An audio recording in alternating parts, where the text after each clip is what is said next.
মিসকিন যত সবাই বিয়ে করাইতে চায়, বিয়ের কথা বলে, আসলেও মেয়ে পক্ষে যে আসবে তারা যে মিসকিনকে প্রশ্ন করবো যে সে তো আগে একটা ভারসাম্যহীন মানুষ ছিল, সে যে ভালো হইতেছে তার কিছু লক্ষণ তো অবশ্যই থাকা লাগবে। তো তাহলে তখনকে তারা কি করবো, মিসকিনকে একটা পরীক্ষা করি।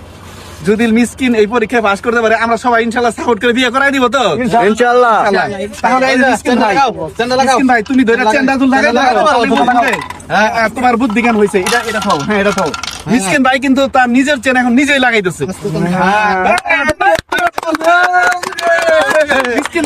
মিসকিন ভাইয়ের এই চেন লাগানো উপলক্ষে খুশি হয়ে আমি এখনকার মিসকিন ভাইকে 50 টাকা উপহার দিচ্ছি। মিসকিন ভাই যে চেনটা লাগাইতে পারছে তার উপলক্ষে 50 টাকা। সবাই তালি দেন, করো তালি দেন। মিসকিন ভাই কিন্তু বুদ্ধি হয়ে গেছে, আমরা সবাই তো প্রমাণ যে মিসকিন ভাই চেনটা লাগাইছে। ইনশাআল্লাহ মিসকিন ভাইয়ের জন্য একটু দোয়া করবেন। কতক্ষণ আছে? আল্লাহ হাফেজ।